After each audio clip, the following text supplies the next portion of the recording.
Thanks for tuning in. This is Optibotimus coming with another video review. And today we're going to be taking a look at the new Hot Toys MMS 308 of the 1/6 scale Ant-Man. Obviously from the Ant-Man movie. For the package here, you got a really cool image. You got Ant-Man right there. And then you got this big silhouetted image with Ant-Man kind of in it. And then as you can see, it kind of like shrinks down into a smaller one, which I think looks really cool. Really dig that. And then you got these nice little ripple effects here along the side. On this side, it looks like we have Anthony, which is kind of unfortunate because we don't get him in this package. You come around to the other side and it's just a continuation of that front image. Come around here to the back, and down here at the bottom, you got the various warnings and things of that nature. And with a lot of these new Marvel figures, as you can see, it is just a bit of a slipcover. And then on the back, you have the cast and crew responsible for making them. And again, I really like how they kind of have this sort of look to it. It really does kind of remind me of those old like James Bond movies, which honestly is how I look at Ant-Man. It's a heist film, but it reminds me of those old kind of heist movies that, you know, were around with the James Bond movies. And then you come around to the side, you can see that that image kind of carries over on both sides here.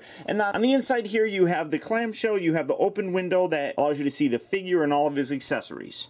But for the packaging, that is about it for him. It is pretty standard now, like I said, but I really do dig that new style graphics that they went with this. I think it just fits the tone of the film very nicely. But for the packaging, that is about it for it. So without further ado, let's get him out here and see how cool he actually is. Alright guys, so here we have Scott Lang as the Ant-Man and not Hank Pym opened up and out of his packaging. And I am really very impressed with how this figure turned out. My expectations were fairly low, but I am absolutely impressed with what they were able to do with this. Now, starting off first with his accessories, and then as usual, you do get a couple extra wrist pegs. You can see that they're just molded in this black plastic, which works perfectly fine because the suit's black. So that's basically what you would expect to get, and it works perfectly fine. And then in addition to two relaxed hands that are just kind of shaped like this that are currently on the figure, he comes with a couple additional ones. He's got a right hand that is a little bit smaller, and as you can see, it's got the actual trigger. If you remember from the movie, the right hand made him shrink, whereas the left hand made him grow bigger. So this is a great amount of detail just on this, but this hand is specifically designed to kind of hold his other accessories. Then you get a right hand with the thumb more kind of hovering that actual trigger, which is really cool. But again, real nice detail. You can see the tubing and the wiring on there. Some nice silver paintwork on there. Very, very sharp. And then he also does come with a right and left kind of gripping hand. You can see that it's kind of angled like so. And actually they're a little bit sculpted slight different. You can see that the thumb sticks out a little bit more, move over here, on this one than it does on the left hand. So that's kind of interesting that they actually did that. But it is a little bit different, and I don't know what you would do with this. You know, maybe have them crawl or something. I don't exactly know, but you have that as an option. And then you get a both right and left fisted hand, which looking at that, those do look identical, but you can see some nice stitching detail that's actually on there. Really nice all the way throughout. And then again, you got those nice tubes with the silver paint on there. You got the right and left trigger. Like I said, the right one makes him shrink and the left one makes him grow. And then speaking of things that make him shrink and grow, looking at these little pieces right here and coming in so that you can see them a little bit better, you do get a couple tubes of the Pym particle that actually can store in his belt, and I'll show that off here in a little bit. But you get two red ones, two blue ones. Again, the red actually makes them shrink, whereas the blue ones make them grow bigger. And then you get two of his disc weapons. As you can see, you got a shrinking one as well as an enlarging one. You can see the little red bits on there. And then he comes with these two things that they call them bombs.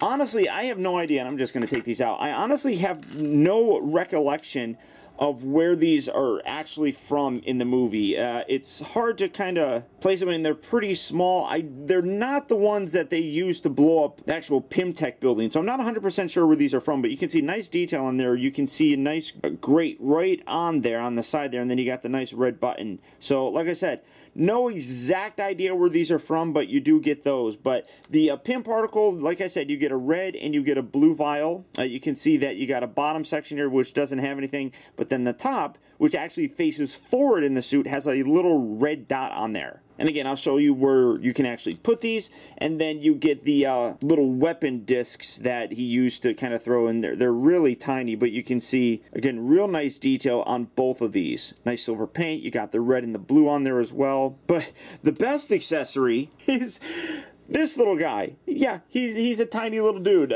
First off, you get a little tiny stand for him. You can see that he's got little foot places right there where you just kind of rest him right on that. But this is a very, very tiny dude. Using a hand for a scale, that's how big this actually is. This guy is very tiny, but the detail on here, I don't know how close I'm going to be able to come into that, but there, that's a little bit better.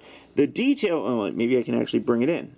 Move it a little closer to the camera. You can see great overall detail on that entire piece. Now, it's not articulated or anything like that, but the detail on here is stellar. You can even see some nice red paint down there on the actual legs. Come around to the front, you got a real nice amount of detail for even his helmet. Now, obviously, it doesn't have the little antenna or anything. That would just be too small to do anything with, but this is a absolutely amazing little accessory to have. It works so nice when you want to display this, like, say, with the rest of your Avengers. You can just have him standing there on his little display stand. Like I said, you just kind of rest his feet in there, and it kind of holds him up there.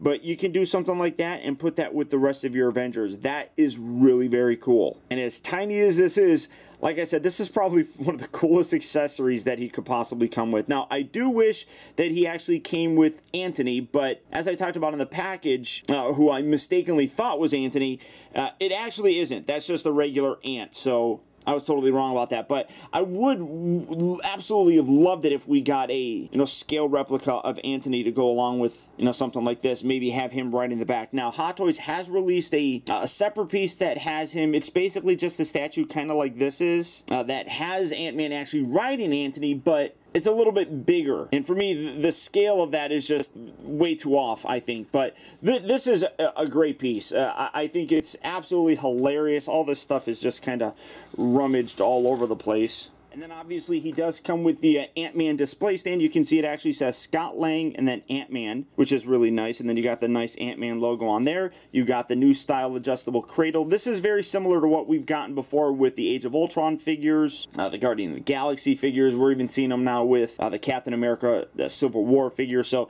very standard stand, but I actually really like the way that it looks. So there you have that. But coming to the figure himself, I mean, this really is an absolutely terrific piece. I'm really very surprised at how much I really like this. Now, like I was talking about before, you got these little slots right here on his actual belt, and zoom it in so that you can see that a little bit better.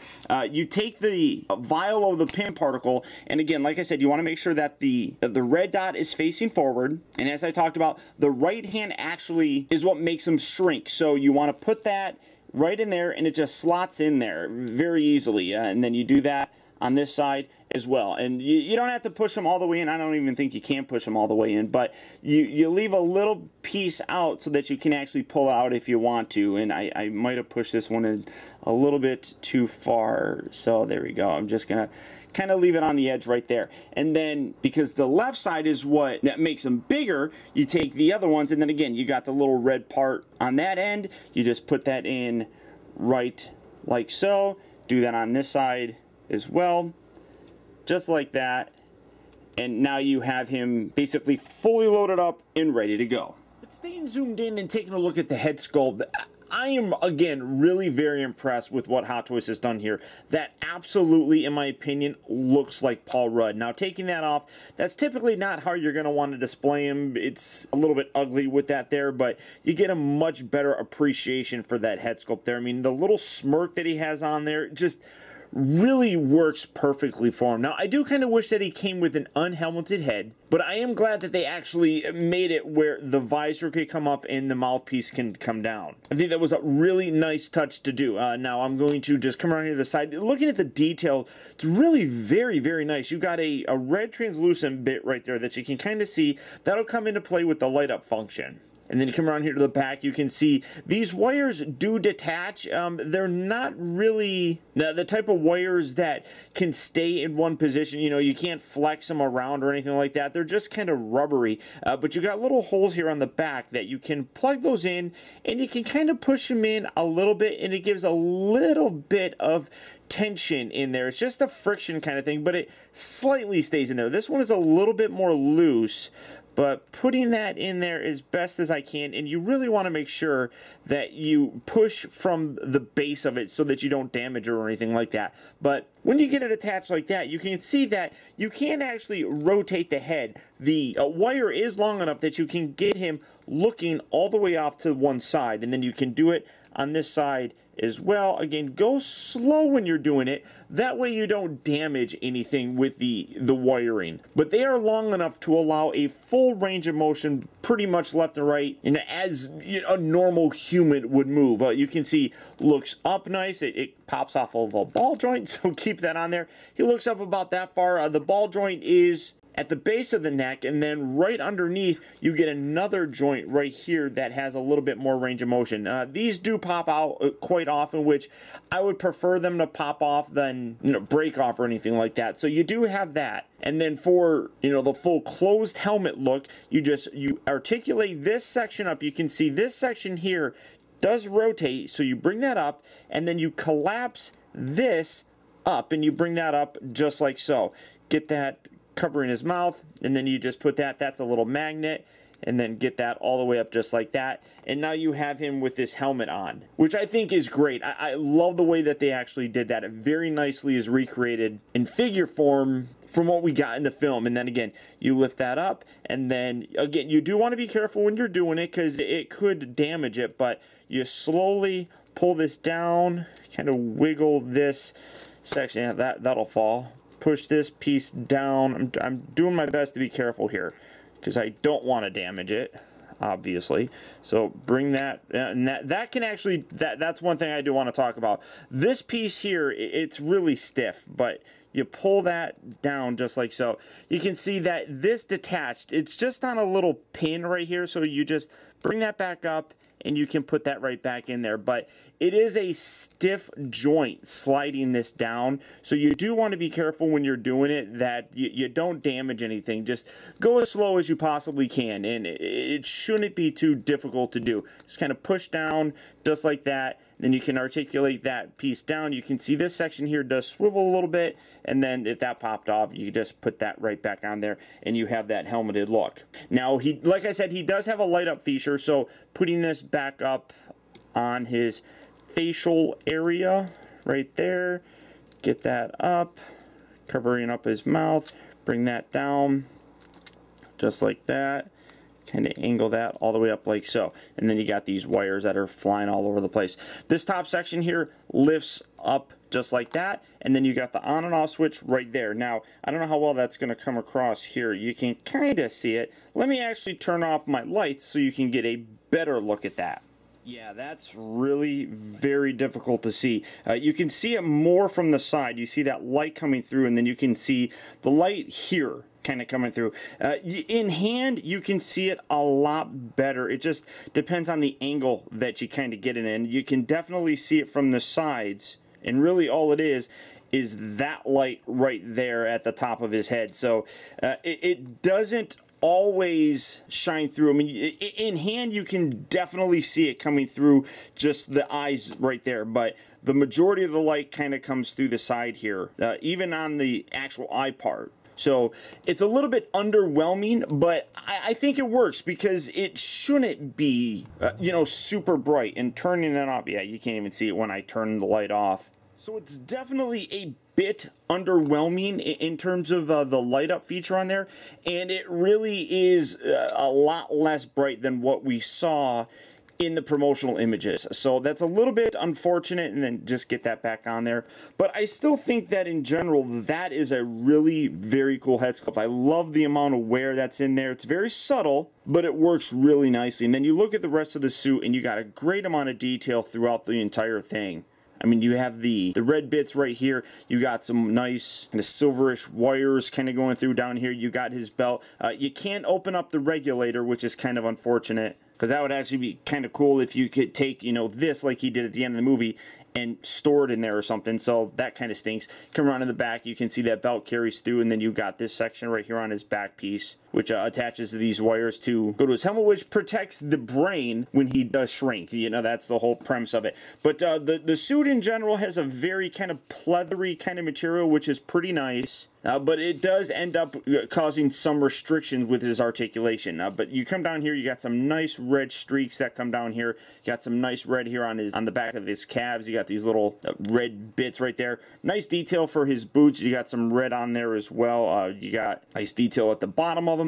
So overall, really nice recreation of the suit. And obviously, his suit does change, you know, from this to how it looks in a Civil War. So this is definitely a figure that I think that some people could be like, you know what, I'm going to hold off on. I'm not going to pick up this particular version. I want a more final version of them. And, you know, you're not really wrong in your decision. It's a matter of personal preference. But one thing that I do like about Hot Toy figures is, typically speaking, you're going to be able to at least get what you paid for the figure if you ever do decide to sell them and, you know, maybe upgrade. And that's honestly what I do with a lot of my figures. You know, I don't have a bunch of Captain Americas. I get the most recent, most, you know, up-to-date kind of look for it. And then I go back and I sell the previous release. You know, that's definitely something that I may do here with Ant-Man, but I do really like the way that this helmet looks. It has a little bit more of a, I guess, old sort of look, which I suppose that might be why some people like the newer version, because it's more updated. So for the articulation, you can see that the head, like I said, is on a bit of a ball joint, so you get a nice range of motion there. If you do want to get more, you can detach these, and you can just kind of rest these inside there or something like that if you don't want to, you know, deal with that all that much or whatever. But you can do that. You got the lower neck joint as well, which is a little bit twisted, so I'll have to fiddle with that. The shoulders move out about that far. This piece right here is a little bit more stiff, and you can see that it's actually elevated from the rest of the suit. So that does kind of hamper the articulation. So you get it out about that far. They do rotate, but again, the suit does limit some of that range of motion with it. So that's about as far as you're going to be able to go with it, which is a little unfortunate, but I don't think it's overly terrible. He does have a bit of an armpit joint. He does rotate at the upper part of the bicep. Does he have? Yeah, he's got two joints here at the elbow. And one thing that I actually do like, you got the standard wrist pegs, but I'm going to show you this here. One thing I actually do really like with what they're doing with a lot of these figures recently is that the sleeve actually comes down and goes over the little ball joint section right there. So it actually looks pretty cool how they do that. I want to make sure I get this on the right side. So when you do that, it stays kind of tucked in a little bit more, and I like that. That's a nice way of doing it, and it's something that I've seen him do with a couple other figures recently, and I think it works nicely here as well. He does have, I do believe, the standard Hot Toys body underneath all this, so all the articulation is there, but the suit does limit it. So he probably does have an upper diaphragm joint.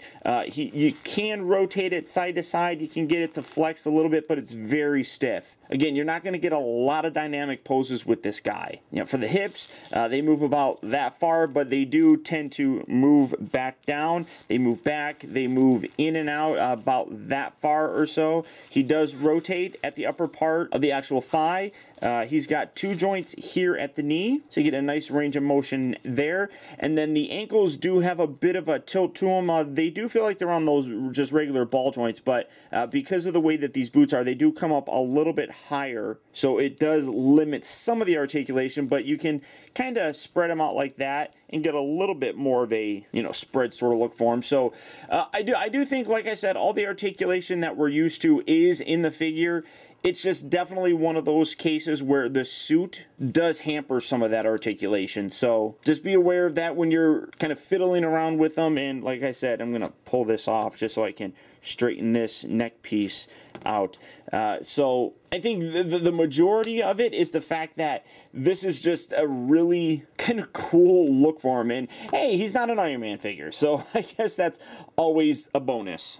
Now, ultimately, this figure is one that turned out way better than I thought that it would be. Initially, my expectations were really low, and I really can't tell you why. I honestly think that it had something to do with the fact that when we saw promotional images, the face of Paul Rudd was blurred out. Which has happened sometimes, specifically with Tony Stark. You know, that Robert Downey Jr. sculpt was blurred out in a lot of images. So I had no idea really what to expect. The suit looked great, the helmet looked good, but it was that sculpt I was just unsure of, and it was just because of the way that they released those promotional images. Now, I have no idea why they do it that way, and they haven't always done it that way. Like I said, the only one that comes to mind is Tony Stark, you know, with some of the older Iron Man figures. But I'm really very surprised with this. I think the helmet turned out really good. I love the actual mechanics of it and how it slides and then the mouthpiece drops down and then you have the magnetic front piece that can lift up. I think that that's great. It definitely, you know, recreates that look from the film very nicely. I do kind of wish that we got an alternate, you know, unhelmeted head sculpt, but that definitely would add price.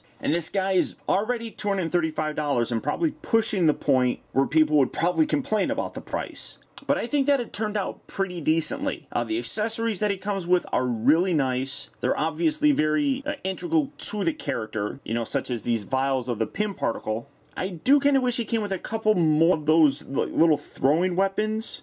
Two's not bad, but he definitely used more in the film, and it would have been nice to get maybe 4 or 6 of them. And then those bomb things, like I said, I have no recollection of where they came from in the movie itself. But I do think that the coolest accessory that this guy comes with is the little miniature version of him. I mean, that just works absolutely perfect. And it almost makes me want to display just that and not so much this, which is definitely really weird. But I really do like the guy. Now, like I said, he is going to be in Civil War, so it's entirely possible that we'll get a updated suit for how he looked in that movie. And again, it's just going to be a matter of, do you want to get him now, or do you want to wait for that one? And honestly, we don't know for sure if we're going to get that. But as I talked about, the one real nice thing about Hot Toy figures is if you get one version, you can at least sell it when you want to buy that second version and pretty much get at least what you paid for. You know, you might take a little bit of a loss because it will be open, but in general, I think you're breaking even pretty decently.